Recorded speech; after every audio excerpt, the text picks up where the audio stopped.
from every corner of this room. And as they say in the Baptist tradition, every corner and in the bounding center. Ladies and gentlemen, as we begin, I ask you to stand for the national anthem.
Good evening to the head table.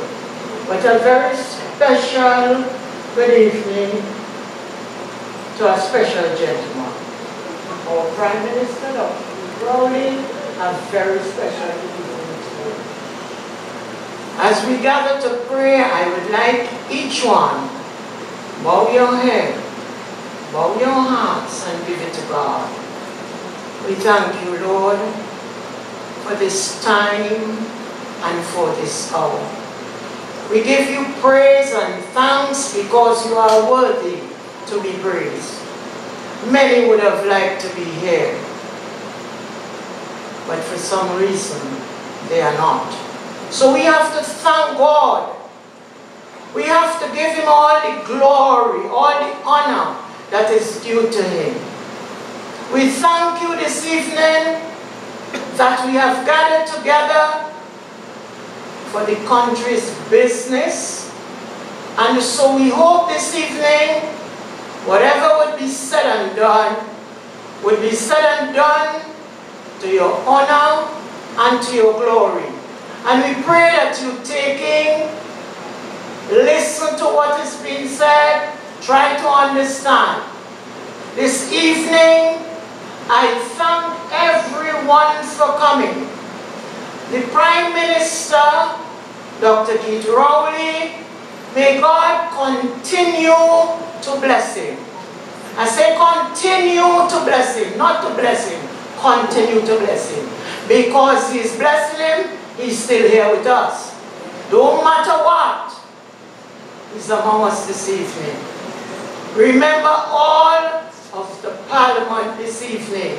Every member, each one in his or her respective office. Remember our mayor, watch over him and keep him. No matter what it might be, give it to God. God is the only answer this evening. Mr. Bread in a special way. Take the man silver and keep him safe, dear God. Watch over us, dear God, Trinidad and Tobago land. Look at the situation, dear God. Look at the situation, Jesus, but you can do it this evening. So we ask you whatsoever is to be done. Do it in your honor and your glory, God. Open up our hearts this evening. Open up our hearts and let the love shine this evening. My God and my Redeemer this evening.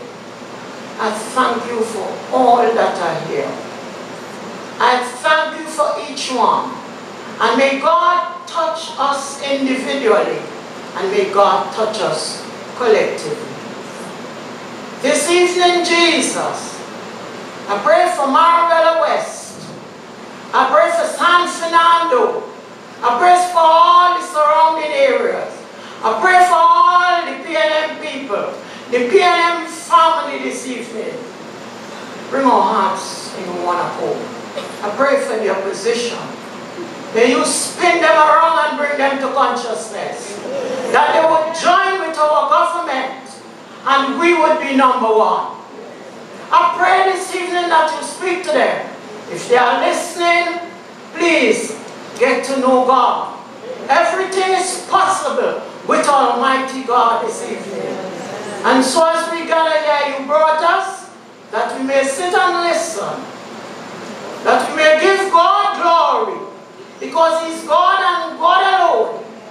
And I thank you for Him. One day He sent His Son to us. He loves us. And we must love Him too. So this evening may we sit and enjoy and thank you.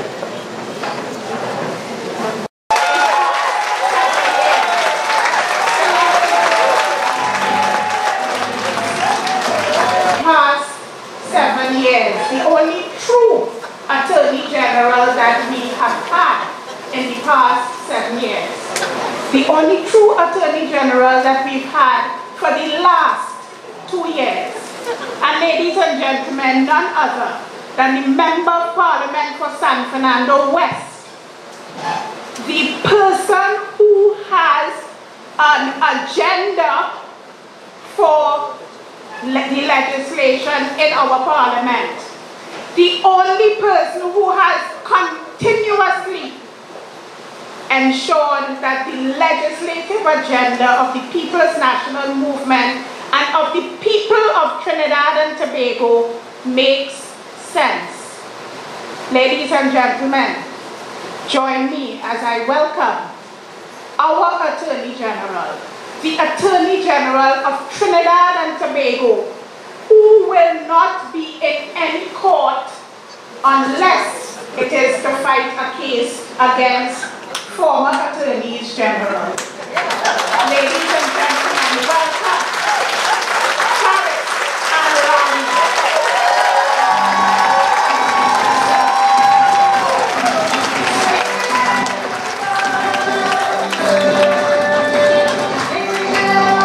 Political leader and Prime Minister Dr. Keith Rowley, welcome to San Fernando City Hall soon. To the distinguished members sitting at the head table, my colleague, Major General retired Edmund Dillon, Minister of National Security, the Minister of Planning, the Honorable Camille Robinson Regis, the Minister of Energy, Minister Franklin Can, the boundless, energetic, fun-loving brother of mine, Stuart Young, Minister traveling 2 ministries most capably, when in fact it's really 3 right now, as he sits in public admin, Attorney General, Office of Prime Minister, and man everywhere. I recognize His Worship the Mayor, the first citizen of San Fernando. I recognize sitting in this audience Mr. Ken Ferguson, past Mayor of the City of San Fernando. I recognize my cabinet colleagues, the Minister of Housing, the Member for San Fernando East, the ever hard-working, indomitable Kazim Hussein, Minister of Local Government. I recognize the Chairman of everything supposedly in the East, as he calls himself, the Minister of Health, Minister Terence Dial Singh, Senator Daniel Duki, the Chairman of WASA who has just joined us, Romney Thomas, and to all of you wonderful San Fernando ladies and gentlemen, welcome to Political 101 as we set in tonight to discuss some of our business. After all, this is our home. This is San Fernando. Randall and I both share the seats next to each other. And so tonight we ask our distinguished Prime Minister and our colleagues to come and do some of the talking. It would be rude to be in your own home and dominate the stage. It is important for us to get to understand the agenda that we're working on. You've just seen us complete the budget. We have demonstrated in our budgeting that we are giving value for money accounting. In the value for money accounting, we are demonstrating what we thought we had, what we actually have, what we're working to have, where we hope to be. When we came into office, we left a budget of close to $63 billion. We have climbed our budget down to $52 billion. We have done that maintaining full employment in this country, debt limit up to our noses as the UNC borrowed every black cent available.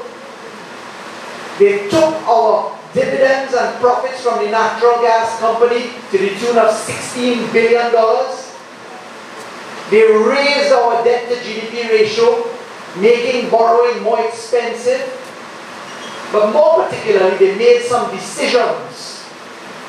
For instance, they made a decision labeled as a good one. Come and invest in oil and gas, they told the big players. We'll give you a write-off. It encourages people to come and invest. But typical UNC style, they didn't bother to think it through. So they told the oil and gas companies, take a tax holiday. Don't pay taxes, write off your losses. But they didn't give them a cap. And what that means, very simply put, is they failed to put a cap on the amount of write-off that can go year to year. So our oil and gas money, the corporation taxes earned from oil and gas, dropped from $22 billion to $1.9 billion. $22 billion to $1.9 billion. Oil and gas revenue contributed to 33% of our earnings. It has dropped to 1.3% of our national earnings. With that money, we in San Fernando asked, how can we build houses? How can we fix homes? How do we clean our rivers? How do we collect garbage? How do we improve national security? But I want to say we've done well. And I'll tell you why I say that.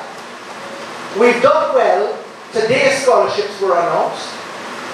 Take a look and add up the scholarships in San Fernando alone, ladies and gentlemen. When we talk the whole country collectively.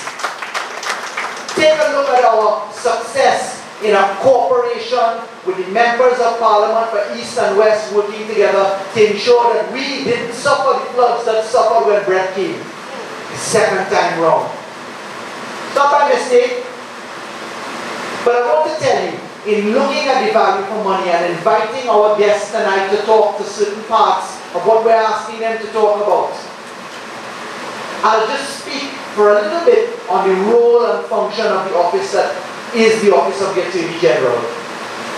You notice in our government we don't talk about my ministry and I. You notice we don't do that.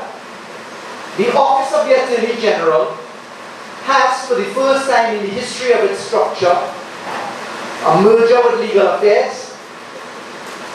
Technically we have 1,142 employees, but this office is a significantly large office. And in running this office, in running the 15 bodies under this office, because I'm not including the staff of the judiciary, the industrial court, the equal opportunities, the tribunals, I'm not including any of that. But we have responsibility to do all of those projects. Quite simply put, constitutionally, we have to do the civil arrangements, all of the civil litigation. We have to coordinate with the criminal law department, which is the office of the DPP. We have to do all of the legislation for Trinidad and Tobago. We have to advise the cabinet of Trinidad and Tobago. We function in the role as prime leader in anti-terrorism, anti-money laundering. Basically, it's a 24-hour job.